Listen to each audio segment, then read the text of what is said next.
ሚኒስትሩ ኢሳያስ አፈወርቂን ማንቋሸሽ ኤርትራ ላይ መዛትን ዓላማው ያደረገ ነው የተባለለትን ንግግር አድርገዋል። ቆሞ ቀሮች ሚግ 21 ላይ የቀራቸው ሀገራት እያሉ ሲፎክሩም ተሰምቷል። የአስመራው አገዛዝ ደግሞ የውስጥ ቀውሳቸውን መቆጣጠር ሲያቅታቸው እኛን ስም ማጥፋት ላይ ተጠምደዋል ሲል ይገልጻል። የብልጽግናው ፕሬዝደንት እንኳን በወታደራዊ ትዕይንቶች በኮሪደር ዳርቻዎች ላይም ሲዝቱ ሲሳለቁ ሲያስጠነቅቁና ኢትዮጵያውያንንም ሲያሳቅቁ ነው የሚታወቁት። አሁንም ስለ ጦርነት፣ አሁንም ስለ መግደያ መሳሪያዎቻቸው ብዛት፣ ዛሬም ስለ እልቂት ባወሩበት የአየር ኃይሉ 9ኛ ዓመት ምስረታ በዓል ላይ ካነሷቸው ጉዳዮች ውስጥም የእያንዳንዱ ኢትዮጵያዊ ሕይወት ውድ ነው ያሉበት ይገኝበታል። በቴክኖሎጂ ብዙ ምሽጎች ማፍረስና ውጊያን ማሳጠር ታሳቢ ያደረገ አቅጣጫ እንከተላለን። ከም ትሪእዎ ዘለኹም እዚ ሓደ ዓብይ ኣዛራባ ርእሲ ኮይኑ ዘሎ መጀመርያ ብዙሓት ነፈርቲ ኣብቲ ምርኢት ናይ መበል 9 ዓመት ናይ ኢትዮጵያን ኤር ሾው ገለ ተባሂሉ ዝተገበረ ብኻልእ ኣዘራርባ ቅድሚ 9 ዓመት ማለት ኣብ 1936 ዝቆመ እዩ እቲ ሓይሊ ኣየር ናይ ኢትዮጵያ ማለት እዩ። 1936 ሃይለ ስላሴ ኣብ 35 ካብ ስልጣኑ ወሪዱ ሓዲሙ ይኸይዱ ነይሩ። ቀዲም ኣለኹም ኣብዚኣ ሓንቲ ቪድዮ እውን ኣላ ኤርትራውያን ንፋዓት ዝገብርዎ ዘለዉ እንድዩ 5 different Ethiopian leaders. Every single one of them have been hostile towards it. እዚኣቶም እንዲኦም እቶም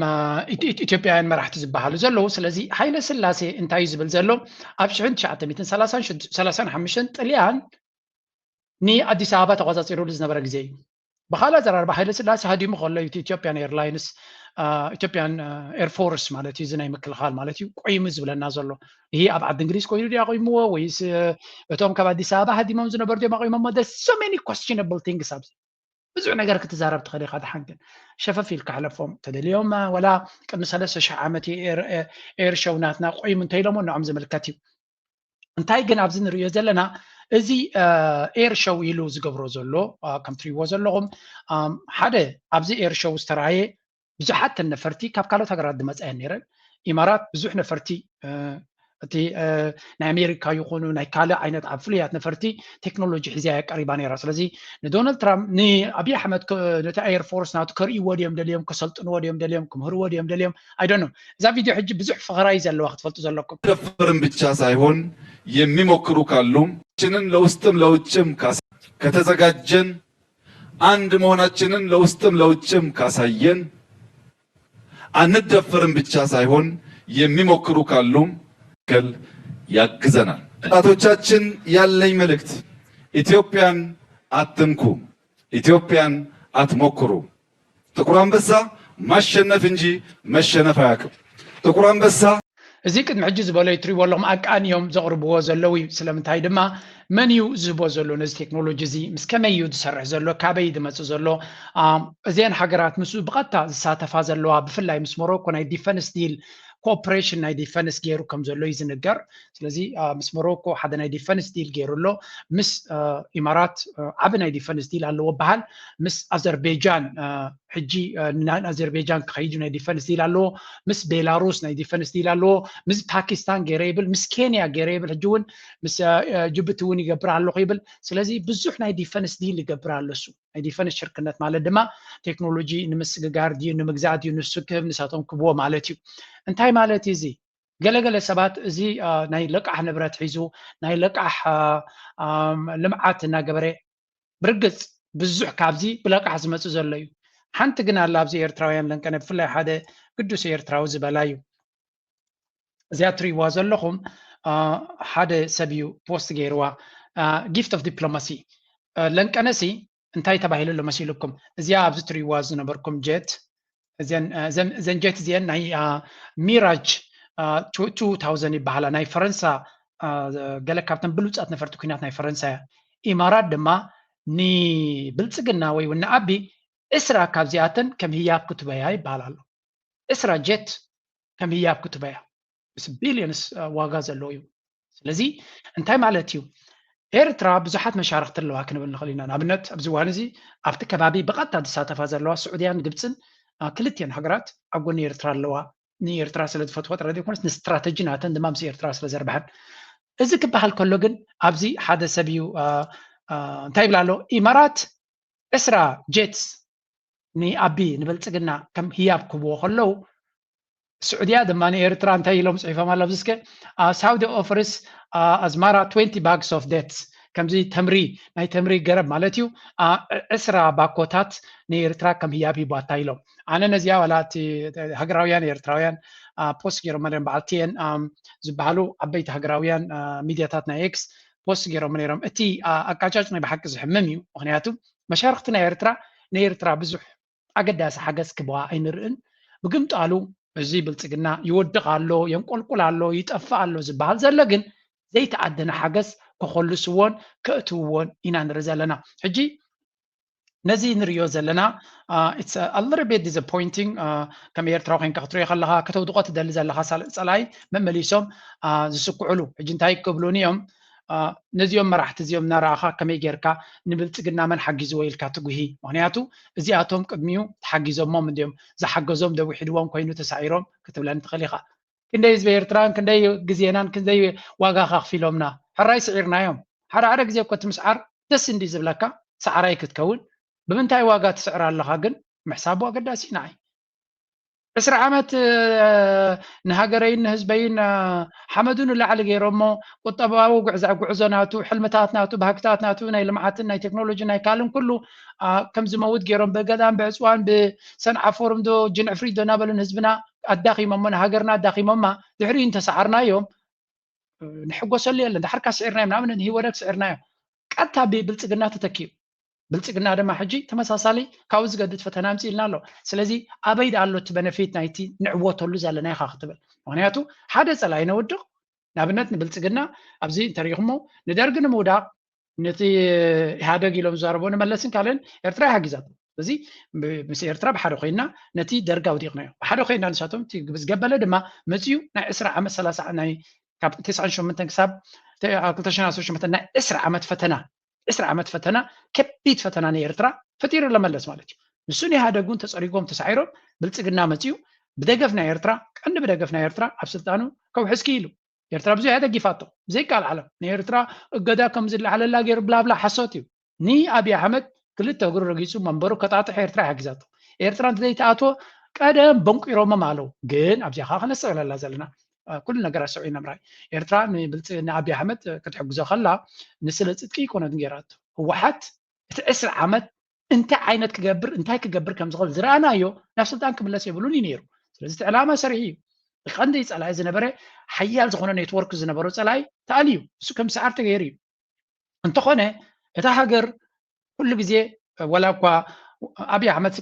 ካብ ኣብይ ኣሕመድ ዝሓምቕ መራሒ ኣብ ኢትዮጵያ ክመጽእ ይኽእል ዶ ይብል ብዙሓት ቆልዓ እዮም ዝብለው ቆልዓ በሻሻ እዩ ዝበሃል ናይ ቆልዓ ስራሕ ስለ ዘለዎ ኢቭን እዚ ቆልዓ ክንምንታይ መሻርክቲ ይረክብ ኣሎ ግን ትሪእዎ ኣለኹም ወላ ውሕዳት ይኹን ንኣብነት ኢማራት እጂ በይና ተሪፋ ግን ክንምንታይ ንዑ ክትሕግዞ ትፍትናላ እዚ ከም ኤርትራዊ ንውሉድ ወለዶ ክንሓስቦ ዘለና እዩ ጎረቤትና እዚ ሃገር እዚ ወላ ህበይን ተመሪሕዎም ሓገዝ ክረክብ ዝኽእል ሃገር ኮይኑ ይስማዓናኒ ወላ ህበይ እየ ዝብለኩም ሰብ ዘይኮነ ወላ ህበይን ተመሪሕዎም ሓገዝ ክረክቡ እዮም ወላ ይውደቑ ወላ ገለ ፈሕብትን ተደያትይዎም እዚ ሃገር እዚኣ ወላ እምንን ተገይረብላ ስልጣን ነቲ እምኒ ክሕግዝዎ እዮም ቶም ኤውሮጳውያን ወይ እውን ቶም ካልኦት ስለዚ ኤርትራ እወ ነፍሰ ምርኮሳ የድልየና ግን ንሕና ድማ ነፍስና ዝሕግዘና እንደሊ ስለምንታይ ከም ብለኩም ኣለኹ ኣብዚ ናይ ኢትዮጵያ ሚድያ ዝብልዎ ዘለዎ ስምዑኒ ምክትል ኃላፊ ምን እንደሚለን እንስማ ይላል ምንድን ነው የሚለው የኢትዮጵያ ወደ ባህር መውጣት ጉዳይ ላይ እንቅፋት የሆነችው ግብጽ ብቻ ናት ይላል እውነቱን ሌሎቹ እንዲህ ነው ብለው በመጥፎ ሲናገሩ ወይም ደግሞ ሲያነሱን በፍጹም ተሰምቶ አይታወቅም ስለዚህ ይህን ጉዳይ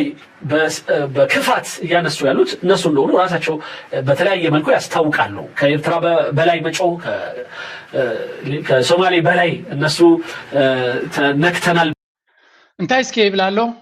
እቲ ናይ ክልል ኦሮሚያ ገለ ሓላፊዩ ክዛረብ ከሎ ብማሕርኛ የተዛሪቡ ኾን ወይ ኣደነ እንታይ ተዛሪቡ ናብ ባሕሪ ከይንመጽእ ናብ ባሕሪ ዝብልዎ ዘሎ ሓሶት እዮም ቀንዲ ናብ ኤርትራ ከይንመጽእ ማለት ብሶማሌላንድ ገለመለ ንሱ ድግደፎ ዝያዳ ኤርትራ ኣብ ርእሶም ዘላ ንፈልጦ ኢና ኩልና ናብ ባሕሪ ንከይንመጽእ ኤርትራ ኣይኮነት እንትኽልክለና ዘላ ወይ እውን ሶማልያ ኣይኮነት እንትኽልክለና ዘላ እንታይ ዳ ግብፂ እያ ትኽልክለና ቀንዲ ኦብስታክል ማለት እንቅፋት ኮይናትና ዘለና ባሕሪ ንከይንመጽእ ግብፂ እያ ትብል ዘላ ሕጂ እዚ ዘረባ እዚ ንኤርትራ ከብሉ ገለ I don't care ግብፂ ቀዳመይቲ ዕንቅፋት ምዃኖም ይፈልጡ እዮም ሰብ ስለዚ ንዓታቶም ዕንቅፋት ማለት ንዓና ادفانتج مالتي لازم مزقبسي زلنا شركنا صبوق كانت خونه عمقت كله وغنا قداسي عمقتنا بديفنس خده نابقط اباز خده اقداسي زي ولا كو مزقبسي صبوق شركنا تلنا كاب ايرترا زمصو كنغرونو خلو مس عبيت حلفنا ايرترا ركب زلهم سبات قبتي كم تزد اللاب تقطباون تي زقبر زلو على تقلطيفهم اكتيف رول زخونه ابتنا ايكونومي حاجزون كبركتو ايكالون زلو زبل زربا يسمع ምናልባት ጌጋን ተለኒ ማረምታ ጽሐፍ ብዚ ምክንያቱ እቲ ንዓይ ሓበሬታ ዝቡኑ ሰባት ኢሳያስ ፕሬዚደንት ኢሳያስ ወይውን አቶ የማነ ገብረአብ ወይ ገለ ይብለኩም ያለው ኖ ግን ምስኣቶም ርክባት ዘለዎም ሰባት እዮም ሓበሬታ ዝቡ ወላ እውን እቲ ግብፂ አላያንስ ተገይሩ ዘሎ ከምቲ ዝድለ ከምቲ ኤርትራ ትደለ ልክዕ ከምቲ ናይ ቻይና ትሪእዎ ኣለኹም ኤርትራ ዝዓበየ ሽርክነት ኣለዎ ግን ኣብ ቁጠባ ናይ ኤርትራ ሱርበት ተኻው ለውጢ ንክትገብር ናይ ኤርትራውን ሕግዛ የለን عبيت تكنولوجيا مأتاوي حجزة يلا نتزلوا معدناتون بزسفح ملكة مسرح يحجز يلا نالت كابون أبو نشتين بر كم زنا $1 بليون أبكالود حجرات إنفست جبرو أي جبرني زل ولا كانوا عز طعم تخونه نبنا زبوتاش نعيد ليايو ني حرشانات تودي نقال يد ليايو سلمتاكم زي جبرو هنا تير تراخ تعبس لا تغل عنه ولا تشاينا زبال بملكة حتى بعيني ترى يزرو ما بير تراخ ما تسخلو زيادة بيتوبيا إنفست جبرين أنري معدنات إثيوبيا بليونز تناي فرتيلايزر أبزبال أبتي ريبورت ناتهم قال لنا بزوج جزء ينفس قبل زلوا هو عبيد عجاي بتحزب اللون كتبوا لنا تقوليهم the moral of the story إتي كل نزار بزلنا تاي مالتي إيرترا مس تشاينا تبغيو مس راشا ونتبغيو مس كالو ونتبغيو زيادة مس السعوديان مس قبتن زلوا شركنات كدفع اللوا يمزبلوا زلوا ولا زم إيرتراين استري وصراكم إيرترا كدفع اللوا مالت ኤርትራ ተሰርሓሉላ ናብዚያ ሓንቲ ኣብ ታብኔልና ተይወሪኹም ኣለኹም ነዚያ እየ ዝብል ዘለኹ ኤርትራ ምስ ስዑድያ ምስ ግብፅን ፅቡቕ ዝምድና ምስ ገበረት ዝብል ፅግና እንታይ ገብር መሲልኩም ኤርትራ ትወረንላ እዩ ዝብል ኤርትራ ስለትወርን ዘላ ኢማራት ኣትሕንኒ ዝብል ንሕና ንሰርሕ ዲፕሎማሲ ርግኣት እንትዞባ ክኸውን ይኽእል እዩ ንሱ እንታይ ይብል ኤርትራ ምስ ህወሓት ምስ ፋኖ ኮይና ክትወርን ስለ ዝደልደላ በጃ ክሓግዙን እዩ ሓደ ኤርትራ ኣብዚያ እንታይ ዝፅሒፍሎ መሲልኩም ናይ ብዙሓት ሓሳባት ኣብዚ ከምባይን ገይረ ዘለኹ ኣብቲ ኩናት ዝነበረ أبيلا تصحفت مسيلكم I wish I can find it بزحات نيران أب صحفات حويسهم من نيران anyway انتهي تبل نيرا I think تحاويسن سلزلاك رغباي كالكون بزخون انتهي تبل نيرا اتي نسوز بلو زلو أب إسران كلتن قدمتي والبريتوريا اتم هو حتنا بسرايتنا تقراي نبارات كيلو بستبقسولو جزء انتايلهم نين شعبياتهم بركيخلهم مينات حنوني لهم شعبيات حنهم هجغا فانو نحيا لي مسلو زلو وشت زلو كنت هذا من نحيا لي خيت زلو نمنات حنوني بلالو جاين امارات اد حنوني دغمونين مالت زوهابو زلو ينبر ناب ايرترا وي وناب كال فلوي نجر كجبر سلازدلي يكونن زبل زربا سمع لنا يغبرينا نبل بزخونه ابዛ ቪዲዮ አንተ በዘራሁም ከም ትሪዎ ዘለኹም እዚኦም መንግስታት እዚኣቶም በኃይለ ስላሴ ጀሚሮም ኣብ ልዕሊ ኤርትራ ዝገበርዎ ዕንወት እዮም ዝነግሩ ዘለው ብሓይሊ ኤርትራ ፈደሬት ገይሮም መጥራይ ዘይኮኑስ ኣብ ልዕሊ ህዝቢ ኤርትራ ኣብ ልዕሊ ታሪክ ኤርትራ ኣብ ልዕሊ መንስያት ኤርትራ ኣብ ልዕሊ መጽሓፍቲ ናይ ኤርትራ ዝተገበረ ዶኩመንት ገይሮም ኣለው ምናልባት ኣብዚ ነዊሕ ግዜ ከይትወስድ ዘለ እምበር ከትኩም ኣብቲ ቦታ ኣርዒዋ በኤክስ ውን ፖስት ገይርዋ ነይሩ ስለዚ እዚ ነቲ ታሪክ ብከምዚ መንገዲ ብሕፅር ዝበለ ቪድዮታት ትገብሩ ኣለው ኣነ እውን ኣብ ኤክስ ፖስት ገብረ ኣጋጣሚ ኣብ ላስት ሚኒት ጅርያ ስለ ዘሎ እምበር እዚ ናብ ዓለም ሼር ክኸውን ዝግብኦ እዩ ዝገበራ ሰብ ድማ ኣብ ዘለኩም ኦኬ ኢንክሉድ ኣይገበርዋን ሜይ ኣብ መወዳእታ ገይሮም ኣይገበርዋን ኣሎ እቲ ፀሓፉ ለይቲ ዝገበራ ቪድዮ ይብል እየ ግን sometimes they forget it ዝኾነ እዚ ነገራት እዚ ኣስተውዒልና ክንሪኦ ኣለና ስለምንታይ ከምኡ ብለኩም ኣለኹ ኣብዚ እዋን እዚ ኣገዳሲ ምዕባለ ተራእዩሎ እሱ ድማ ብጎረቤትና ሱዳን እዩ እንታይ ማለት እዩ ብጎረቤትና ሱዳን ኣብ ዶብ ናይ ኤርትራን ኣብ ዶብ ናይ ኢትዮጵያን ሱዳንን ኣብቲ ብሉ ናይል ዝበሃል ዞባ RSF ዳዕመ ሸርዒን ሓደ SPLM ዝበሃል ዕጡቕ ጉጅለ ክልቲኣቶም ኮኦርዲኔትድ ኮይኖም አንጻር ሰራዊት ሱዳን መጥቃዕቲ አካይዶም ከም ዘለው ይዝንገር ስለዚ እዚ መጥቃዕቲ ኣብ ብሉ ናይል ዝበሃል ቦታ እዩ እዚ መጥቃዕቲ እዚ ድማ ከምቲ ሱዳን ወር ኒው RSF offensive in Blue Nile diversion from the Kordofan front ስለዚ ካብቲ ኮርዶፋን ዝበሃል ዘሎ ብሓድሽ መኣዝን ኩናት ከፊቶም ኣለው እዚ ኩናት እዚ ድማ ኣብ ከባቢ ናብ ኢትዮጵያ ዶብ ዘሎ ወገን እውን ስለ ዝኾነ ብዙሕ ነገራት ክፈጥር ዝኽእል እዩ ዝበሃል ዘሎ ኣገይ ቅድሚ ሕጂ እንታይ ዝብል ዘረባ ንሰምዕ ነርና ኢትዮጵያ ኣብ ጋምቤላ ዝበሃል ዞባ ማዓስከር ንአርኤስኤፍ ክኸውን ዝኽእል ብኢማራት ፋንድ ዝኾነ ማዓስከር ተኸፊቱሎ ዝበሃል እዚ ድማ በቲ ብግንባር እቲ ሰራዊት ኣሰልጢንካ ንአርኤስኤፍ ብምሃብ ናብ ካርቱም ገጽካ መጥቃዕቲ ክግበር ከም ዝኽእል ይንገር ነይሩ። ስለዚ ንዑ ዘተናብህ ኩነታት ንርኢ ኣለና። እዚ ከዓ ክልቲኦም ክልተ ግንባራት ብሓደ ኮይኖም እዮም መጥቃዕቲ ዝገብሩ ዘሎ። ዘ ሱዳንስ ኣርምድ ፎርስስ repelled the large scale assault ነቲ ቀዳማይ መጥቃዕቲ ሰራዊት ናይ ሱዳን ክመልሶ ኪኢሉ ኣሎ። Analysts believe the offensive was not aimed at capturing territory, but rather open a new front in the Blue Nile, divert attention away from the Kordofan front, where fighting is intense. እዚ ዝግበር ዘሎ ኩናት ድማ ንሰራዊት ሱዳን ገጢምካ ንምስዓሩ ዘይኮነ ነቲ ኣብ ኮርዶፋን ቀንዲ ነቲ ናይ ዳርፎር ዞባ ብሓይሊ አርኤስኤፍ ተቆፃፂርዎ ዝነበረ ሰራዊት ሱዳን ኣትሪሩ ይዋጋእ ኣሎ። ብዙሕ ቦታታት ድማ ተቆፃፀሪ ይመፅእ ስለ ዘሎ ንዕኡ ነቲ ፀላኢ ነቲ ሰራዊት ናይ ሱዳን ካልእ ግንባር ብምኽፋት ዳይቨርት ክትገብሮ ክትመቃቅሎ ንምፍታን ዝግበር ዘሎ እዩ። ግን ሰራዊት ናይ ሱዳን ኣብኡ እውን ይመልሰሎ ነቲ መጥቃዕቲ ብካልእ ድማ ሓያል ዝኾነ ገስጋስ ይገብር ከም ዘሎ ኢና ንርኢ ዘለና። እዚ ኩናት እዚ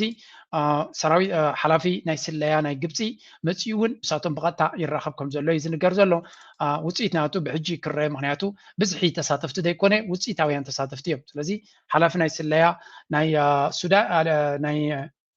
ናይ ግብፂ ምስ ሰራዊት ናይ ሱዳን ተራኺቡ ከም ዘሎ ዝገልፅ ሓበሬታ ሪኢና ኣለና። እዚ ነፍሱ ዝኻለየ ግብፂ ሞር ኣብቲ ኩነታት እቲ ኢዳ ትእቱ ከም ዘላን መመሊሳ ናብቲ ኩነታት ትጠልቕ ከም ዘላን ንሰራዊት ሱዳን ድማ ዋላ እኳ ከምቲ ዝድለ ከምቲ ዝግብኦም ይሕግዝዎም እንተዘየለው ደሓን ዝኾነ ምንቅስቃስ ይግበር ኣሎ ንምሕጋዞም ዝኣክል እዩ ዝበሃል ዘሎ። ደሓን ዝኾነ ምክንያቱ ሰራዊት ናይ ሱዳን ለንቀነ አልቡርሃን ማለት እዩ እንታይ ክብል ተሰሚዑ ዝበሃል ዘሎ መጀመርያ ንኣምላኽ ኢና ሓገዝ ናይ ኣምላኽ ኢና እንደሊ ትሕቲኡ ድማ ሓገዝ ናይ ቱርኪ ዝያዳ እዩ ክሕግዘና ዝኽእል። ስለዚ ቱርኪ ሞር ኣስተዋፅኦ ክትገብረልና ትኽእል እያ ኣብዚ ኩናት እዚ ዝብል ዘረባ እዩ ዝስማዕ ዘሎ። ስለምንታይ ንቱርኪ ይብሉ ኣለዉ? ቱርኪ ኣብ ኩናት ነጥበ መቐይሮ ክገብር ዝኽእል ኣፅዋር ክትህብ ትኽእል፣ ድሮናት ክትህብ ትኽእል እንኮ ሃገር ንሳያ በዓል ስዑድያ ገዚኦም ካብ ካሊኦም ከምፅኡልካ ዝኽእሉ ናቶም ዘፍርይዎ ኣፅዋር የብሎምን። ካብ ፓኪስታን ዲያ ክትገዝእ ወላ እውን ስዑድያ ካብ ቱርክ ዲያ ገዚያ ክትበካ ዝያዳ ካብ ነፍሳ ክትዕጥቕ ትኽእል ቱርኪ እያ። ስለዚ ኣብዚ ቀረባ ቱርኪ ናበይ ክትከይድ እያ ዝበሃል ዘሎ ናብ ስዑድያን ናብ ግብፅን ክትከይድ እያ ዝበሃል ዘሎ ናብቲ ናብ ሱዳን ዝግበር ዘሎ ኮኦርዲኔሽን እውን ሓያል ዝኾነ ሓበራዊ ስራሕ ክስራሕ ከም ዝኽእል እዩ ዝንገር ዘሎ። ኩሉ እዚ ንሪኦ ዘለና ኩሉ እዚ ንዕዘቦ ዘለና ኣዝዩ ኣገዳሲ ኩነታት እዩ። ንኢማራት ቻሌንጅ ንምግባራ ብዙሕ ምንቅስቃስ ይግበር ከም ዘሎ እዩ ዝንገር ዘሎ። እቲ ግንባር ግን ኢማራት ኣብዚ እዋን እዚ ፀቕጢ ይስምዓ ስለ ዘሎ ኣብ የመን ተሃሪማ ኢልና ወፂኣ ኣላ፣ ኣብ ሶማልያ ክትጥረዝ ምዃና ተነጊራ ኣላ፣ ኣብ ሱዳን ድማ እቲ ኩናት ፃዕፅዒዋ ኣሎ፣ ኣብ ሊብያ እውን ፀቕጢ የጋጥማ ኣሎ፣ ኣብ ኤርትራ ቀደም ቦታ ይነበራን። ስለዚ ካብ ኩሉ ትግለፍ ስለ ዘላ ኢማራት ነዚ ኩነታት እዚ ክትፃወሮ ይትኽእል እያ። ስለዚ እንታይ ክትገብር ኣለዋ? ብርግፅ ኣየኣ ክትፅዋዕ ኣለዋ። እቲ ቀንዲ ዘራይ ህንዲ ከይዳ ገለመለ ህንዲ ክትሕድሕና ይትኽእል እያ። ንኣሜሪካ እንተበለት ኣሜሪካ ኢዳ ክትእቱ ይትኽእል እያ። ምክንያቱ ኣብቲ ጉዳይ ናይ ኣሜሪካ ስዑድያ እውን ፅልዋ ስለ ዘለዋ፣ ቱርክ እውን ፅልዋ ስለ ዘለዋ፣ ግብፂ እውን ፅልዋ ስለ ዘለዋ፣ ቀጠር እውን ፅልዋ ስለ ዘለዋ። ስለዚ እቲ ቀዳማይ ንዓታቶም ዘድልዮም መን እዩ? እስራኤል ዝበሃል ሓይሊ እዩ። ልስን There is many topics of shared interest on which we can work together, and we must deepen our security and intelligence ties. You are our brothers and sisters. We are pleased by your visit. Thank you very much for coming. My friend,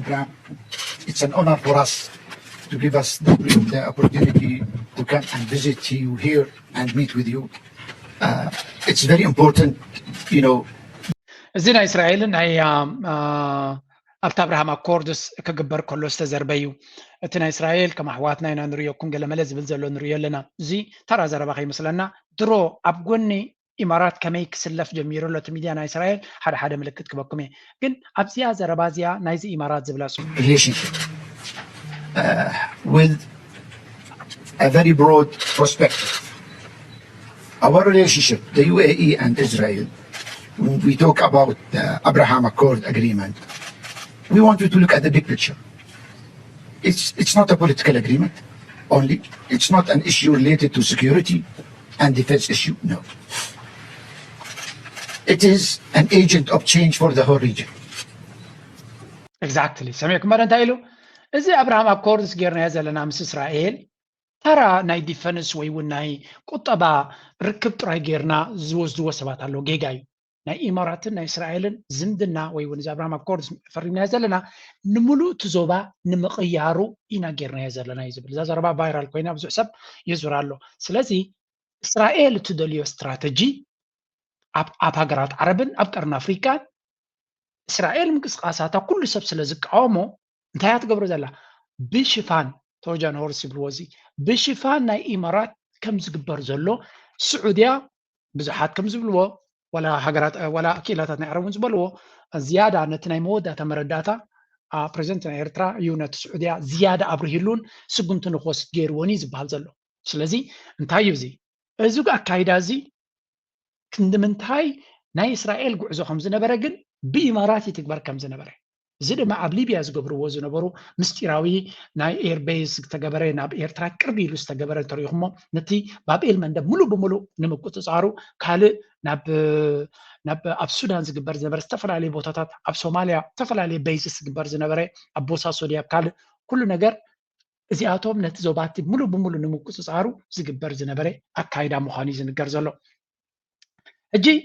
እቲ ሚድያ ናይ እስራኤል ብክልተ መንገዲ ዘጥቃዕ ዘሎ ከለየኩም ክፍትን የሱ ሓንቲ ብዚ ኣብዚያ ኣላ እዛ ኣርቲክል እዚኣ ባዕላ መን ፅሒፍዋ ኣይፈልጥን እየ ግን ብዙሕ ግብረ መልሲ ካብ እስራኤላውያን ትረክብ ዘላ ኣርቲክል እያ ኣብዚ እንታይ ይብል መሲልኩም እዛ ዝያዳ ነይራ No, I think there was another article if there is. No, it is an agent of change for the whole region. Yes, okay. أبزيا زلا بخلتها من قديم زري وازلو زيا sorry أي راحون تاني أنت يبلالو هذا investigation سعود عربسي نهجرات عرب في اللينة تنجيسي سي تتقيمة ني إمارات كتنت لا تفتنا لا زبل زربا بزيادة يزرب لولو سلازي إذن خيقاتم دما عاب ميديانا إسرائيل متيو نتأنكم مشاركتنا إمارات سعود عرب أنت إلى كتداغما مفتانا إسرائيل تارجيز قبري زبل حيال زخوني ميديا كامبين أنصار سعودية تبقيسو خمزة اللي يزنقر زلو تابعات تبلزقن أبزي حادة سعودياوي زي صحافة أبزي أقداسيت أرتكليا زي قانتايا تبل دارقا سعودية قتف زخونة ميدياوي حيليا فنيا زلان صار إمارات بعرب دمايو زيادة نتزو باز ملكاتي جن تايقبروا له بإنجليش إنها ترجموا نبي يسدوا له مسيلكم ناب بفلح أنت أرتيكل بزبرت عزيز حفوة من قصة السعودية محمد بن سلمان نخدم ساس عزيزي مهنيات إسرائيلويان بس تقاموا كقبروا سلز جمهور بعا سلزي إسرائيل أنصاروا نخيت جبري تنقل لي محمد بن سلمان مهنياتون إسرائيل أبو واشنطن زلوا سلوا زي فلت سبع يكون نبعلوا له بسعودياون كالس أجمعت كفتروا لهم زغولير داي بزخونه أمون جوزين كلتن هجرات زنبرة زندنا مستبدك انت يقات يومن زبل سفع زبالة انت نايزب why did the alliance collapse دحرين لما جمريا because the question was the question from the start wasn't where we are going together but how do we prevent the worst right now تقعزو سعوديان إمارات بحد أب يمن كخدو خلوه يبقاله الأماناتهم حدا يكونن حما نقدر نخيمت أنا بخمين تطعون بلومبر نابينا نخيد بحد زبل علامة ينبرون برقص إمارات هاي نبراني زبل سلازي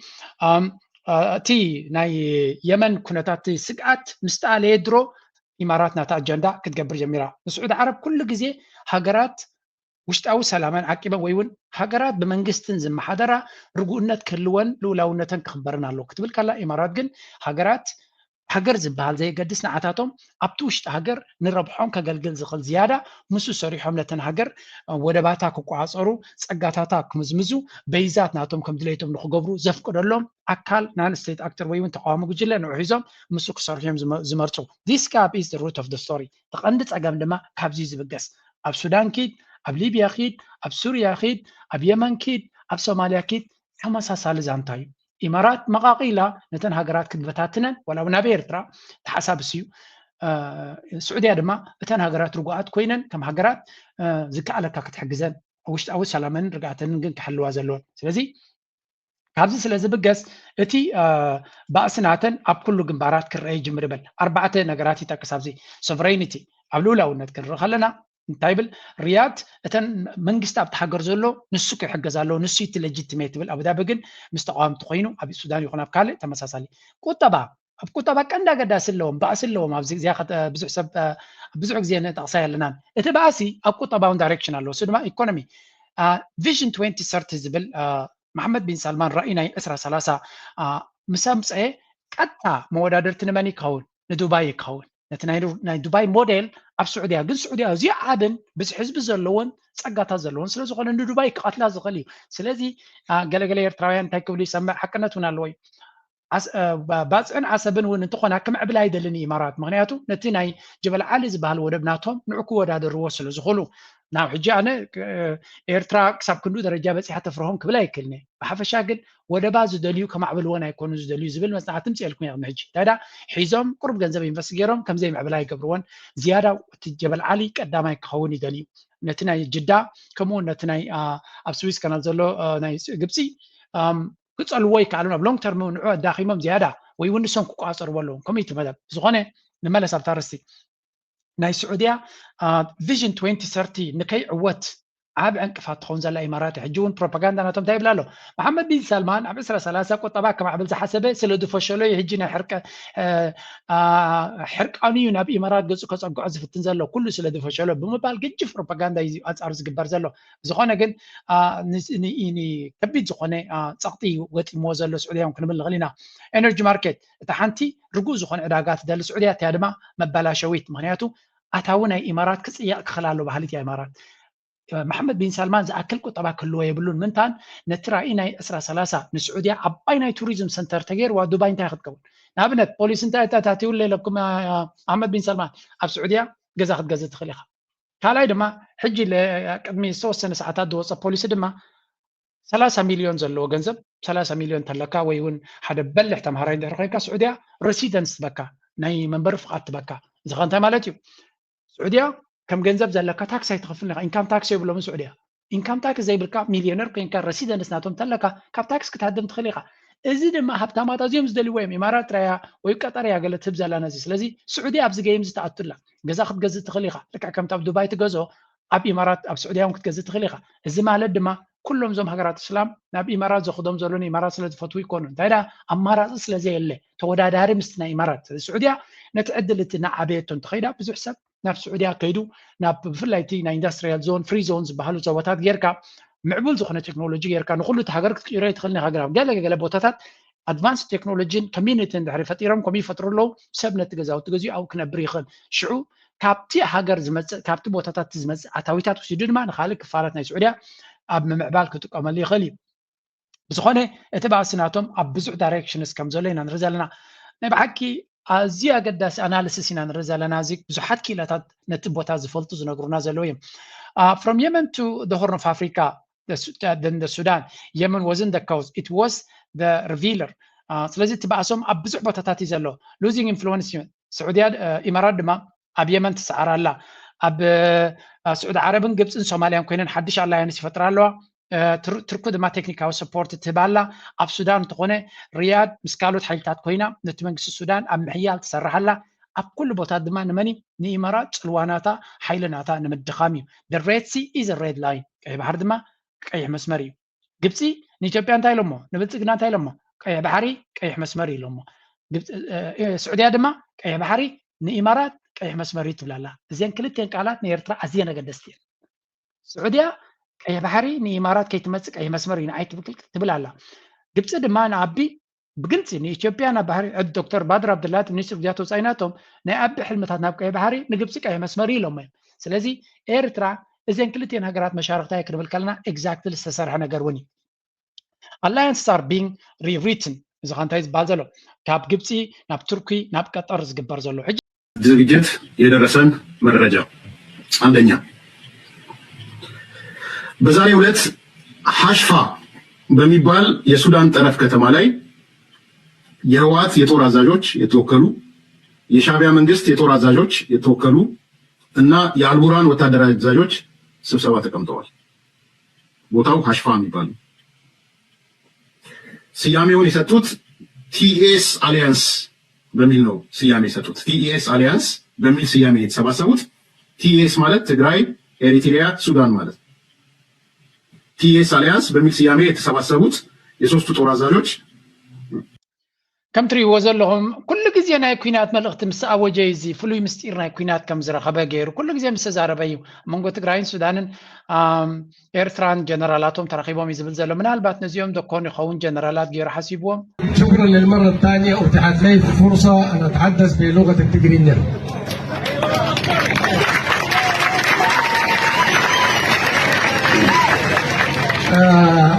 مجمع كابينت لازم أصرفهم أجايش نبكانا يعدكم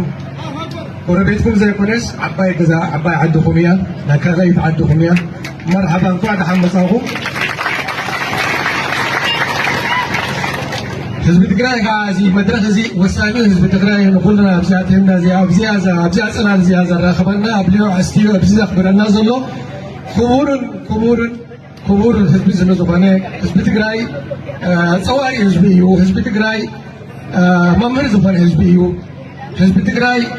نابزيا هاجر كمسك الله كل نجار سيرو مسكول سبات حزبو تمام تقرني في طرنو زبانة كم زبانة حزبيو سلازي إذا كنت فترة نابزيا كنت كسرح زاب صحاب تفلت سبنا ويو في سبنا سلازوبانة أنا طيب كم تري ورا لهم أب السودان زات أمدو زيايا نعتاتهم أجرجر إتيات لهم زلا بحلا يعني سلازي نملا سكنتي دراما ناتو نسمعيه. تو يعيوبات يعملوا سند قدام دالكوت TS Alliance هاشفا ديكلاريشن يميلو هاشفا نسمع مبات يقال كيدان سند مالن TS Alliance هاشفا ديكلاريشن የቀረበው ሰነድ እንደሰማነው ከህወሓት ያዘጋጀው ህወሓት በጣም ይገርመኝ ሻዕቢያ ነበር ይዟል የሚያዘጋጀው አሁን ግን ጽሁፉን ጽፎ ሰነድ አሰንዶ የመጣው መጀመሪያ እንታይ እስኪ ይብልቲ ጠፋሽ ምዃኑ ተሰብቲ መጀመሪያ ምስ ሱዳን ኤርትራ ትግራይ ኣብ ዝራኸብሉ ዘለዎ TES ትግራይ ሓደ ክልል እዩ ሱዳንን ኤርትራን ግን ክልተ ሃገራት እዮም ብፍላይ ኤርትራ ስለዚ ናይ ትግራይ ተምፅኦ ዶክመንት ክኸውን ይኽእል እዩ ጀነራል ትግራይ ኣብ ዓቢ ሽግር ስለ ዘላ ትብልፅግና ዝበሃል ንዓ ዝያዳ ገይሩ ስለ ዘሎ እቲ ሰነድ ካብኡ ክመፅእ ይኽእል እዩ ግን እቲ ዘረባ ናቱ እቲ ድራማ ናቱ ንሰማዕቱ ይኹን ካብኡ ንላዕሊ ግዜ ክንበይ ንኽእል ኢና ግን ከምዚኣ ትርእይዋ ዘለኹም ራዕዲ ናቶም ሽበራ ናቶም ደረት የብሉን ኩሉ ግዜ ከምዚ ዓይነት ድራማ ምስ ተሰርሑ እዮም Hashfa declaration, TPLF contribution, providing logistical infrastructure, supply chains, transport routes, and secure communications. Zahantayu had a unified channels for a rapid decision making and crisis response. Celestium Koinum had what had Rawak Alma Kulum comes Helen, TPLF Kabarkoto Zholdema, logisticawi, Tatarsi Zha, supply chain Konhol, support routes, Namagwazia, Mangadat, Masmarat Konhol, secure communication lines. Comedema offer training facilities and instructions for allied troops. هو حادث إن ماني سلت أنا كوزغل بفلا إيرتراب زلوا في زغنا قد عدناتهم دراما كم زلوي شير باتل فيلد تجارح معاتي وما يبلي لهم مسهم سرايتنا إيرترا ولا دركلون زي إيرترا فلوي سلت أنا كبو زغلو أي كنا تادر لغني سمعني نغتل كابوكت يلهم تايبلو سالسيد ما إيرتران commitments إيرترا هنتا كتقبر يا يمزولو زلو mobilize frontline units for border defense and offensive coordination إيرترا سراويت قد مقبار كونزغل frontline units كونزغلو ني دوبن مكلخال كمون مدكعتن فينا secure sea access routes for supply and reinforcement after جبهة دمان زخوني يكون كقاتم زغل facilitate cross border troop movement in staging areas كمان ما كابدوب حليفوق جبر نزخل ناي سراويت مكساس كتحجز مالتي ناي السودان كان البرهان كا open borders for humanitarian and military logistics, provide rear bases for regrouping and medical support, coordinate diplomatic cover to reduce external pressure. زغانتايو سودان ما أفضل دوباتون كخفت عدون كب نايت أن حجز ديو ناي كمون نلوجيستكس كحجز خلنا قرات كجبر دبلوماسيا وشفان ما كب زخون يكون كسغيمت دبت خانتا كجبريا supply advanced weaponry and military technology. ግብጽ ድማ ኣብዚ ምዕብል ዝበላ ኣፅዋርን ከምኡውን ወታደራዊ ቴክኖሎጂ ክትብያ ኦፈር ፋይናንሻል ባኪንግ ፎር ሰስቴይንድ ኦፕሬሽንስ ቁጠባዊ ሓገዝ ክትገብርያ ፕሮቫይድ ስትራቴጂክ ኢንተሊጀንስ ከምኡውን ስትራቴጂካዊ ሰላያዊ ሓበሬታ ክትብያ ስለዚ ጠፋእኩም ጥራይ በልዎም እዚ ዝብልዎ ዘለው ይግበረልኩም ሓቂ ይግበሩ ካልእ መወዳእታ joint objective ናይ ሓበራዊ ዕላማናቶም ከይብሎ consolidate military strengths against common threats ensure uninterrupted supply chains across allied territories present a unified front in regional diplomacy and negotiation ሓበራዊ ዕላማ ንሓበራዊ ፀላኢ ማለት እዩ ካልእ ቀፃልነት ዘለዎ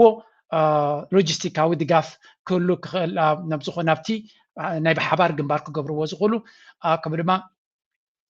unified front ሓበራዊ ግንባር ንክመጾም ዝኽእል ፀላኢ ማለት እዩ እዚ ዝብሎ ዘሎ ከምቲ ሓሳብካ ይግበረልካ የትብሏኒ ይፍጠረልካ ሻዕብያ ህወሓት ሱዳን ብሓደ እንድሕር ኮይኖም ግርም ጥራይና ንብል ትብልዎ ዘለኹም ይግበረልኩም ጥራይና ክንብል ንኽእል ምክንያቱ ካልኦት እውን ክሕወስዎ እዮም ነዚ ንሱ ዝኣልሞ ዘሎ ስለምንታይ ይብላ ኣለኹ ስምዑ ኣብዚ ህዝቢ ኢትዮጵያ እንታይ ወሪድዎ ከም ዘሎ በአሁኑ ሰዓት በኢትዮጵያ መንግስት መከላከያ ሰራዊትና በኦነግ ሸኔ መካከል ልዩነት የለም ምክንያቱም ጋምቤላ ዙሪያ በሙሉ በኦነግ ሸኔ ተከቧል ማታ ይገባሉ ሰው ያፈናሉ ይገላሉ እንደፈሉ ያደርጋሉ መከላከያ ሰራዊት ቀን ወጣቶች ያፈነ እዚ ናይ ኢትዮጵያ ስቴጅ መስለና እንታይ ብዝብሎም ዘሎ ኣብ ጋምቤላ ኣብዚ እዋን እዚ ኣብ መንጎ ሰራዊት ናይ ኢትዮጵያን ሸኔን ፍልሊ ኣይንርኢና ዘለና እዩ ዝብል ዘሎ ኣብ ኣምሓራ እውን ተመሳሳሊ ዘረባ ኢኻ ትሰምዕ ኣብ መንጎ እቲ ሸኔን ሰራዊት ናይ ኢትዮጵያን ፍልሊ ኣይንርኢና ዘለና ስለምንታይ ክልቲኦም ለይቲ መፅኦም ኣብ ጋምቤላ ሰብ ክጨውዩን ክቐትሉን ኢና ንርኢ ዘለና ስለዚ መን እዩ ሸኔ መን እዩ ሰራዊት ናይቲ ሃገር ክንፈላለዩን ኣይንኽእል ኢና እዮም ዝብሉ ዘለው እቲ ኣጀንዳ ድማ ብዙሕ ግዜ ፋኖ ወይ እውን ካብ ኣምሓራ ኢሊ ትሰምዖ እቲ ሸኔ ዝበሃል ምስቲ ብልፅግና ብሓባር ብታሕቲ ዘራኽቦም ነጥቢ ከም ዘሎ ወላ እኳ ድዋጉን ተመሰሉ ዘራኽቦም ነጥቢ ኣለዉ ብፍላይ በቲ ናይ ኦሮሞ ኢሊት ዘራኽቦም ነገር ኣሎ ዝብል ዘረባ ኣሎ ስለዚ እቲ ብልፅግና ክገብሮ ዘይደለየ መንገዲ ሸኔ ገይሩ ከም ዝገብሮ ምስፍሕፋሕ ናይ ኦሮሞ ንምስላጥ ዝጥቀምሉ ታክቲክ እዩ ዝብል ዘረባ እውን ይስማዕ እዩ ከም ዝትሪእዎ ዘለኹም ድማ እዚ ናይ ጋምቤላ ተወላዲ ዝብሎ ዘሎ እዩ ኣብ መንጎ ክልቲኦም ሓይልታት ዝረአ ነገር ንርኢ ኣለናን ብልፅግና ድዩ ዝሃርመና ዘሎ ወላ ሸነ እዩ ምርዳእ ኣብይና ኣሎ እዮም ዝብሉ ዘሎ መሳኪን ህዝቢ እዚ ሓደ ካብቲ ንሪኦን ንሰምዖን ዘለና ኩነታት ኢና ንርኢ ዘለና ብተደጋጋሚ ቅድሚ ሕጂ እውን ኣብቲ ኣብ ጋምቤላ ዕግርግር ኣጋጢሙሉ ኣብ ዝነበረ ብልፅግና ሰራዊት ክሰድድ ከም ዘይደለየን እዚ ማለት ድማ ንሕና ኣካል ናይ ኢትዮጵያ ዜና ኣይኮናን ዝብል ሕቶታት ካብቲ ህዝቢ ተደጋጋሚ ክስማዕ ፀኒሑ እዩ እዚ ሕጂ ከምዚ ኢሉ ከሎ ብልፅግና ንፋኖ ንምብትታም ብዙሕ ስራሕ ይሰርሕ ኣሎ ፋኖ ከንታይ ይገብር ኣሎ ትግላችሁ ተጠልፏል ሲባል እናንተ የሚሰጣችሁ ስሜት ምንድን ነው? ለመሆኑ ማንስ ነው የሚጠልፍባችሁ ትግላችሁን? አሁን ከአማራ በላይስ የተደራጀ በሀገር ውስጥ በአሁኑ ሰዓት አለ ማለት ይቻላል? ናይጀራል ናይ ፋኖ ጀነራል ተፈራ ማሞ ዝሓትዎ ዘለው እቲ ቃልሲ ናይ ህዝቢ ኣምሓራ ተሰሪቑ እዩ ዝብል ገለ ካብኣቶም ሃዲሞም ዝመፁ ምስ ብልፅግና ጎሸምሸም ዝብሉ ዘለው ሰባት ዝብልዎ እቲ ቃልሲ ናይ ህዝቢ ናይ ፋኖ ናይ ኣምሓራ ብሻዕብያን ብትግራይ ብህወሓትን ከምኡ ድማ ብግብፅን ተጨውዩ ዝብል ዘረባ መን እዩ ከጨውዮ ዝኽእል ኢሎም ሓትዎ ኣለው ትግል ለመጥለፍ ከአማራ በላይ መሆን ይጠይቃል የአማራን ትግል ለመጥለፍ ከፋኖ በላይ መሆን ይጠይቃል አሁን ፋኖ ውስጥ ያለው አመራር ምን እንደሆነ ይታወቃል በራሱ የመወሰን ተመልከት አይቻልም የተባለውን ነው እኛ እናደርገዋለን ያለው ሶስት ክላሽ ይዘህ ማታረከውን በድሮን እንቀጠቅጣለን አደላለን ነው አይ ደህና እኛ እናደርገዋለን እዚ እንታይ ዝነገረካ ይትብል ዘሎ ኒ ኣምሓራ ንመቆንጻብ ነቲ ቃልሲ ናይ ኣምሓራ ንመቆንጻብ ዝጥቀምሉ ፀላእቲ እዮም እምበር ንኣምሓራ ክጨውየ እንተኮይንካ ተቃልሲ ናይ ህዝቢ ኣምሓራ ካብ ኣምሓራ ንላዕሊ ቃልሲ ዘለዎ ሓይሊ ክህሉ ህወሓት ልዕለና ኣይኮነን ባህልቲ እዮም ፋኖ ኣብዚ እዋን እዚ ህወሓት ልዕለና ኣይኮነን ጀነራላት ክህልዎ ክእል ገለ ግን ንሕና ኣብ ኢትዮጵያ ኣ ቨሪ ኢምፖርታንት ፍሮንት ኢና ወይ ግንባር ኢና ስለዚ ንኣምሓራ ክጨውየ ዝኽእል ሓይሊ የለን ብምባል ናይ ሓይሎም ናይ ሕብረቶምን ናይ ሓይሎምን ናይ ውዳቢኦምን መርገፂ ብምጥቃም እዮም ዝቐርቡ ዘለው እዚ ከዓ ኣገዳሲ እዩ ፋኖ ኣብቲ ፅምዶ ክኣትወሉ ዝኽእል መንገዲ እንተዝፍጠር ፋኖ ከምቲያ ኣብዚያ ነዛ ዘረባ እዚኣ ኩሉ ግዜ ክደግማያ ብካዝ ኢትስ ዋን ኦፍ ሴፍቲ ኔት ሓንቲ ካብቲ ኣገዳሲት ነጥቢ ነዚ ዞባዊ ርግኣት ከነውሕስ እንድሕር ኮይና ከጋጥም ዘለዎ ወይ እውን ክግበር ዘለዎ ትደልዮ ወይ እውን ደስ ስለ ዝብለካ ጥራይ ዘይኮነ ክግበር ዘለዎ ንድሕነት ናይቲ ህዝቢ ኣገዳሲ ስለ ዝኾነ እዚኣ ዘረባ ናይ መምህር ኣብርሃ ኩሉ ግዜ ክንጥቀመላ ኢና እቶም ዝለካ ዘሎ ኤርትራ ሓደጋ ኣለዋ ካብ ስርዓት ብልጽግና ትግራይ ነጊረካ ኣለኹ ኣምሓራውን ከምኡ ስለዚኦም ሓይልታት እዚኦም ንህልውንኦም እንድሕር ክጻመዱ ደልዮም ሲ ኣይትኽልክሎምን this is natural politically natural exactly መምራ ብርሃ ትክክል ታይ ዝብል ዘሎ ፋኖ ሓደ ሩይ ዝኾነ ጸላኢ ኣለዎ ምስ ህወሓት ውግእ የለን ናይ ፖለቲካ ዘሰሓቦም ጉዳይ ክልዎም ይኽእል ናይ መሬት ጉዳይ ክልዎም ይኽእል ምስ ህወሓት ግን ይዋጋ የለን ህወሓት ይቀትለሉ የለን እሱን ይቀትሎም የለን ስለዚ ካል ነገር ፀገም ክልዎም ይኽእል ምስ ብልጽግና ግን ኣብ ደማዊ ኩናት እዩ ዘሎ እዞም ኩለን ድሮናትን ሓንጀመንጅን ንሪአን ፀናና ናብ መንዲ ይጥቀመለን ዘሎ ከምኡ ኮይም ዝብሎ ዘሎ ኢትዮጵያን እዚ ድሮናት ንሪአና ዘሎ ኣብ ከተማ ንህዝቢ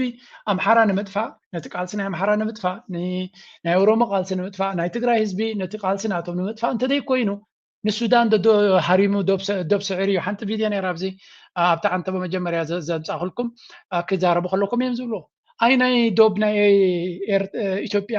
ካብ ኬንያ ድዩ መሊሱ ኮይኑ ካብ ሱዳን ድዩ ኣከራኸሪ ቦታ መሊሱ ካብ ሶማልያ ድዩ መሬት መሊሱ ካብ ጅቡቲ ድዩ ካብ ኤርትራ ድዩ መሊሱ ዝመለሶ እኮ የብሉን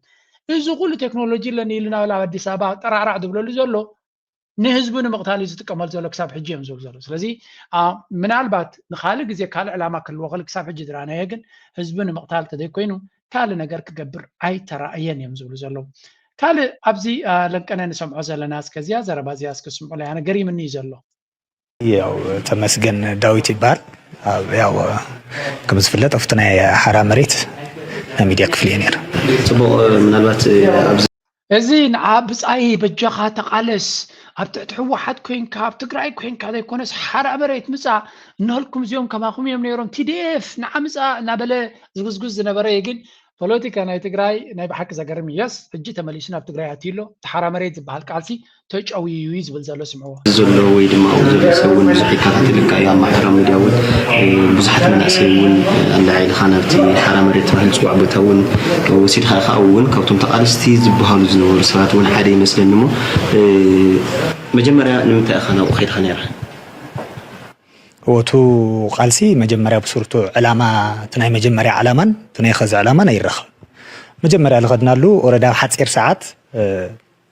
ትናይ ትግራይ ዝነበረ ኩነታት ክመዓራረ ሓቢርና ምስ ትዴፋት ኩልና ኮይና ወረድቱ ዝነበረ ኩነታት ክነመዓራር እዩ እምበር ከምዚ ናኸዚ ሒዝዎ ዘሎ ዕላማ ክኸውን ኤክስፔክት ይገበርናዮ ማለት ግዜ ብልወሰደ ቁፅሪ የፍቱ ሓራ መሬት ዕላምኡና ቀየረ ይመፅኡ ማለት እዩ ንሕና ዕላማና ያው ህዝባዊ ሓድነት ምምፃእ እዩ ከም ትሪእዎ ዘለኹም ካብቲ ሓራ መሬት ዝበሃል ካብ መዓልቲ ናብ መዓልቲ እናወፁ ነቲ ዕላማ ንህዝቢ ትግራይ ዝሓልዩ ብኩነታት ናይ ትግራይ ዝግደሱ ነቲ ኩነታት ረድርዮም ቀስ ብቐስ ገሊኦም መራሕቲ ዝነበሩ ገሊኦም ናይ ሚድያ ካምፔን ዝገብሩ ዝነበሩ ዋላ እውን ካብቶም ቀዲ መሰረት ዝበሃል ተሸዊድ ድዩ ገለ ዝበሃል እውን ቢተው ድዩ ገለ ዝብልዎ ንሱ ንባዕሉ ተኣሲሩ ነይሩ ሃዲሙ መፅዩ ኩላታ ፀወታ ካበይ ከምቲ ምንጩ እዚኦም እዮም እዞም ኣብ ዘለዉ እዮም ስምዕዎም ይኸው በአንድ እጁም እዚህ ላይ እንትኑ ይዞታል በሁለት እጁ እኮ ነው የጨበጠው ሳሞራ ተመልከቱ እጁ አንደኛው ወደዚህ አንደኛው በዚህ እዚ ሳሞራ ዝበሃል እዩ ሓለቓ ስታፍ ዝነበረ ናይ ሰራዊት ኢትዮጵያ ኣብ ዝቐረባ ድማ ንሻዕብያ ከም ዝኸውን ኣለዎ ዶ ከም ዝኽእሉ ኣለዎ ትብል ነበረ ነዛ ዕድመ እዚኣ ንምርካብ እዩ ከም ትሪእዎ ኣለኹም ብክልተ ኢዱ ንጎይቱ በጃኻ ስራሕ ሃበኒ ተገደሰለይ ዕዮ ሃበኒ ንምባል እዩ ነዚ ሕጂ ንሪኦ ዘለና ጉዳይ ድማ አጃይብ ነው የምንለው ለዚህ ነው እና በትኩረት ነው የኢትዮጵያ ኤታማዦር ሹም እርስ በርሳቸው የማይዋደዱ እርስ በርሳቸው የማይከባበሩ እርስ በርሳቸው አንዱን ለመጥለፍ ሲሄድ የነበሩ ሰዎች አጅሬ እንደዚህ ዘና ብሎ እና ልብስ አስለብሶ ሰላምታን በደም ሰጥቶ በልዩ ሁኔታ ነው ሶሻል ሚዲያ የብልጽግና ሶሻል ሚዲያ እነሱ ላይ አተኩሮ እንትን እዚ ሕጂ እቲ ንሪኦ ዘለና ነዚኣቶም ክዳን ኣኽዲኑ ቆቢዕ ሂቡ ሰብ ኣምሲሉ ኣብ ፅቡቕ ቦታ ንካሜራ ዝኮነሉ ገይሩ ብሶም ጀነራላት ሓዊሱ ኣምፅኡ ድማ ንፕሮፓጋንዳ ቤላ ገይሩ ክጥቀመሎም እዩ ግን ጻድቃን ነዛ ጉዳይ እዚኣ ብቀደሙ ኣብቲ ቃልሲ ከሎ ነጊርዎ ነይሩ እዩ ገይርዋ ኸ ብገንዘብን ዘይንብርከኽ ህዝቢ የለን ህዝቢ ትግራይ እውን ካብ ዝተፈለየ ኣይኮነን ይብለኒ ብሓይልን ብገንዘብን ዘይንብርከኽ ህዝቢ የለን ህዝቢ ትግራይ እውን ካብ ዝተፈለየ ኣይኮነን ስለዚ ከም ትሪእዎ ዘለኹም ብሓይልን ብገንዘብን ዘይንብርከኽ ህዝቢ የለን ህዝቢ ትግራይ ድማ ካብኡ ዝተፈለየ ኣይኮነን መን ኢኹም ኢልዎ ብልፅግና ናይ ብልፅግና መራሒ ዓቢ ኢኹም ኢልዎ ብልክዕ ንሱ ብገንዘብ ክግዛእ ዝኽእል ሰብ ምዃኑ ብተግባር ኣርእይዎም ኣሎ እቶም መንእሰያት ግን ናብ ልቦም እናተመለሱ ነቲ ኩነታት ርዮም ናብ ህዝቦምን ናብቲ ኩነታትን ተመሊሶም ዝገብርዎ ዘሎ ዘገርም እዩ ፖለቲካ ትግራይ ምትዕርራይ ልብል ሕቶታት እዮም ነይሮም ቶም መሰረታዊ ነገር ካልኦት ቶም ልነበሩ ሕቶታት ማለት እዩ ንሳቶም ብወቅቱ መፍትሒ ክረኽቡ እሞ ቶሎ ኢልና ውፅእ ኢልናስ ብንምለስ ብሓደ ኮይና ክነሓቶ ልብል ነገር እዩ ነይሩ ዘን ታይም ማለት ግዜ ብዝወሰደ ቁፅሪ ፎቶ ዝረኣናዮ ኣብርሃ ተኽሉን ጎዱፋይ ናብ ማለት ምስ ኣብ ወልስዒድ ኮይኖም ፎቶ ተሳኢሎም ርኢናዮም ኣለና ስለዚ ፅምዶ ንብርሃነ ተኪኦም ማለት እዩ ካሊእ የብሉ ብርሃነ ኣሲርካ ካልኦት ናይ ፅምዶ ኣክተርስ ምቕያር ዝተረኣየኒ ነገር ንሱ እዩ ካብኡ ሕዚ ተዓንቶ ተልዕሎ ነበርካ ምስ ናይ ቃለ መሕተት ፕረዚደንት ኢሳያስ ተተሓሒዙ ዝነበሩ ዓበይቲ ኣጀንዳታት እውን ነይሮም ምስኡ ተተሓሒዙ እንታይ እዩ ዝግበር ዘሎ እቲ ብርኪ ርክብ እቲ ናይ ትግራይ ህዝቢ ንህዝቢ ርክብ ኣበይ ብርኪ እዩ ዘሎ ፅቡቅ ሒዙ ዘልዕልክዮ ጉዳይ ኣሎ እቲ ብመሰረት እንሪኦ ጉዳይ እንታይ እዩ ሰባት ምትካእ ድዩ ሓደ ተላዒሉ ሓደ ደዩ ገለገለ ዝበልክዮ ንሱ ምርኣይ ይከኣል እዩ ካብኡ ሓሊፉ እቲ ምስ ኣብ ማሕበራዊ ሚድያ ተለጢፉ ዘሎ ዝንቀሳቀስ ምስሊ እውን ስእሊ በር ምስሊ ኣይኮነን ኣብኡ ዝረኣናዮ እውን ኣሎ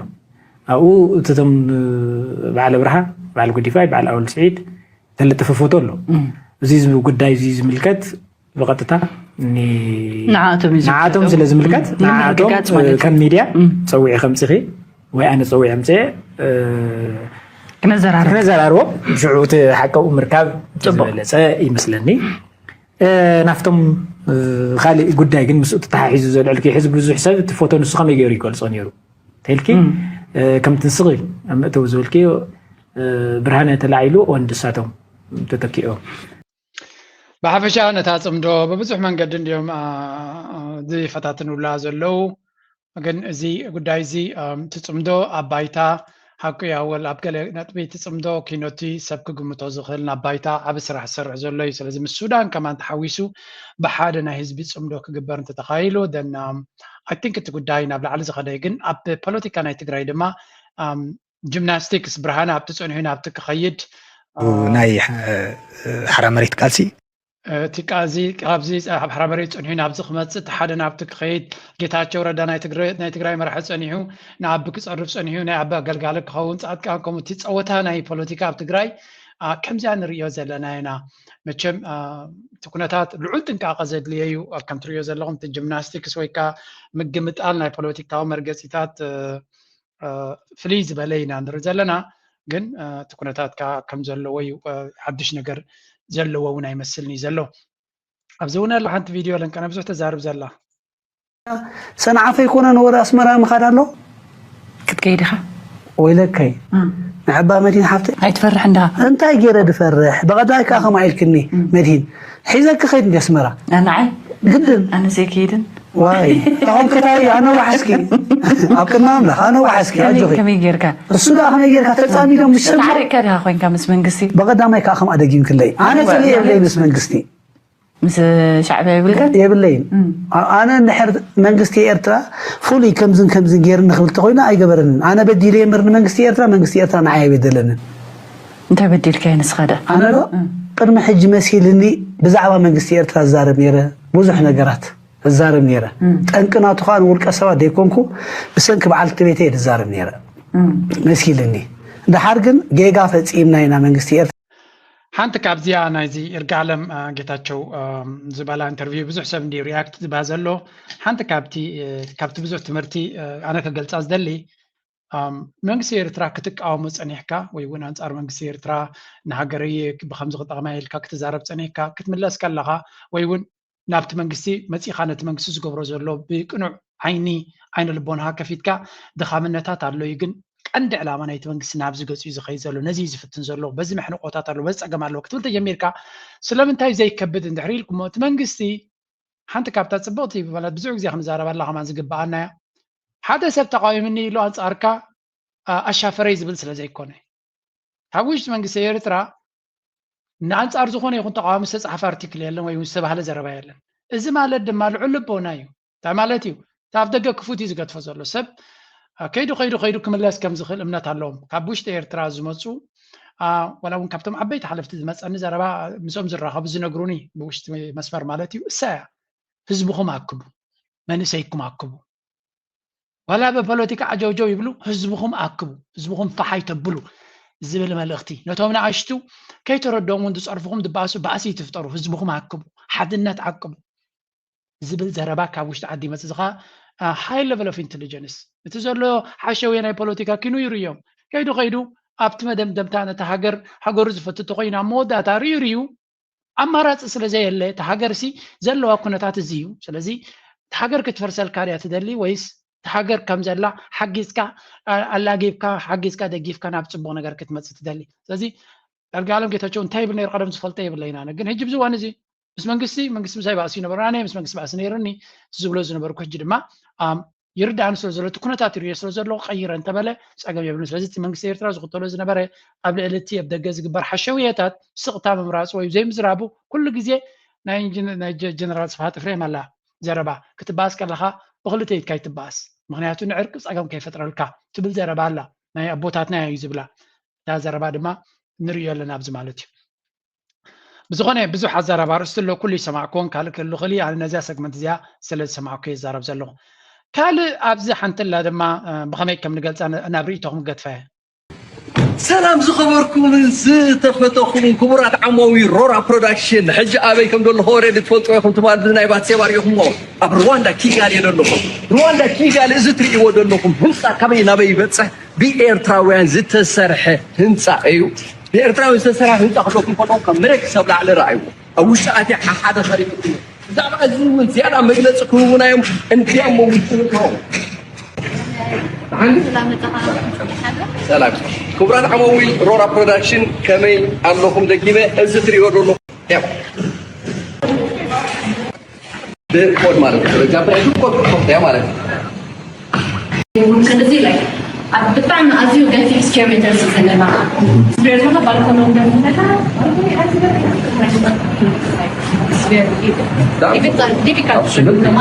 ده عموي تريو لهم زفيو كم زي مسن اوريدي كيغال مريت من جبل لهم زريعوا انا متعمي تقريبا كواليتي زقاره كيتشن كاميت سلام قرارو مغلزي تعمي برو حجي ازي زربا مسمعنا امودات انتي زريعوا يترالو كل تزني عبيت هوتيلات عبيت ماكل كتما عندي دولو زين هنا يوم ناس وقت لكم يمس حجي وغازاتو كم فلور كيف تمتعتي زلو ديوني فلاله مالتو ابزاز رأي حد فلور 4 ابارتمنت سلاي لكم لان 4 ابارتمنت تنكلتن تاون سايد دري اخوانا خلو تنكلتها كومبين في سنتر يا مالتو هذا بت فيو سن مالتو انا ايضا مزورتها بتي فلور فلور لبل له زي فلاله كم زي كابتنيتن $75 جميرو $550 اوكي كان السوق ما تخرجوا سو كم زنريو زلنا ازي زربازي البزحات ابتا كومنت سكشن نايتا فيديو اي رينيره ازي سبع عدنا انت زخو نيرو زبل زربايو صبغيو هذا يرتراوي كرو خلو كم زي عينت غزا كم زي عينت هنصا كرو خلو ازي سبع عدنا كون خل كلو كنبل ناتشورال كوين يسمعنانه كم يرتراو مالتيو كم زي عينت هنصا تاسي اب عدنا انت زخو نيرو نبلالنا جن بخال منقد ما كنت متو انت نفتن كات صبغيو هذا يرتراوي كم زي عينت هنصا ويون إيرتراويان تيم ديم كم زعينة هنصا كسرحو ندحرقيلهم دروتي تمكرو بتبصحي لمالتي صباحنكو ابي إيرترا غزاوت كنسرح ندحرقينا ويون ابريل سيت انفستمنت غبرتو قينو كاب زيرو زبغزا يكونه اب نوحت هنصاتات ناي مسرح تمكرو زلوم إيرتراويان اب كالا عالم تمكرو زهانصو كمي غيركا يسرص كل يهنصن كمي غيركا تدالون زراي سلازلو ازي حدا كم صبو ነገር يزريانه برغص إذا حاولنا رورا برودكشن أب سويس غمت حد بعد تكاليو سوشيال ميديا ونفلوتيو سلامتاي كم ما واعو عجير كان هريلكا حدا إنفستر تريلو خيد ويونا أوغندا دي خيدنا بكينيا نسوس لزبالهم تراي كونن زخدو هالي نجاراتهم كلهم سلازغل بحفشة أنا تحسبناتو ويون تتبقسوناتو أيز على أكون جننتايو أب كمزي أب رواندا ديو أب كينيا ديو أب أوغندا ديو أب كلا على إنفست كبرو زلهم كم ناتي ريتو 10% 10% ناي ገንዘብኩም كون خليو تقلالا ገንዘብ كخيتك كتجبر كلا جن حداقا كله يخلي زبل جمجام على لنا نقول أدفايس كبيرة يكون بخال من قدر ما هذا يرتراوي أب سويس قمت كله ويون أب سويدن تقمته أب أمريكا جزان تجزي نورماليو أب أفريقيا أبكال هاجر إنفست تغير تيسقم الله ده كل حدا نصعد من معبال ده حشكا ولا أفريقيا يا سبير ترى كون دلينا جن من قصير ترى كسب حجي جزاء خسر تخلي خاري لسه قبر تخلي ولا يفقدنا له زفت تفقدوا له محل تدمع نعون أدفرتايز كجبر كم زخلت سب مردات علني بزخونة